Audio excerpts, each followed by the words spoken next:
Ce soir, sauf grosse surprise, on aura un tout nouveau joueur africain de l'année. La personne d'Achraf Hakimi, qui succédera à de très grands noms africains. On revoit ensemble les 10 derniers lauréats du joueur africain de l'année. Mais avant ça, n'oubliez pas de vous abonner et donner un max de force. Emmanuel Adebayor, le grand monsieur qui a réussi à mettre le Togo sur la carte mondiale du football. Didier Drogba, le Daizoko Bagbadé.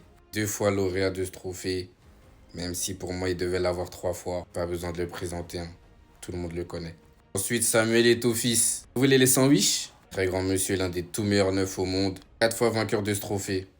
C'est pas du jeu. Ensuite, le meilleur milieu africain all-time. Et je ne suis pas prêt à discuter avec quelqu'un. 4 fois lauréat de ce trophée d'affilée. 4 saisons, il n'y a personne qui parlait avec lui.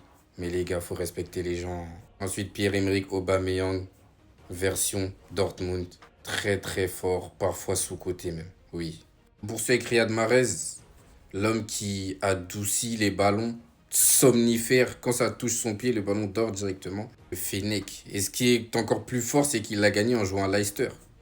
Laisse tomber. Mohamed Salah, l'homme qui a terrorisé la Première Ligue. Les chiffres parlent pour lui. Vainqueur de ce trophée 2 fois, de suite. Et s'il en a que 2, c'est parce qu'il y a eu le Covid et pendant 2 ans, du coup, ils n'ont pas remis le trophée. Sinon, je pense qu'il en aurait eu plus. Sadio Mané, Rek, vainqueur lui aussi, 2 fois de suite. Même s'il y a eu 3 ans d'écart, parce que comme je vous ai dit, il y a eu 2 saisons où ils n'ont pas remis le trophée. Je pense qu'on peut le dire, c'est la plus grande légende sénégalaise. On a eu Victor Osimhen, après sa saison de folie avec le Napoli. Il a empilé but sur but. Franchement, c'était sans débat cette année-là. Et le dernier en date, Ademola Lookman. Quelle saison il avait fait avec l'Atalanta. Surtout cette finale d'Europa League face à un Bayer Leverkusen invaincu.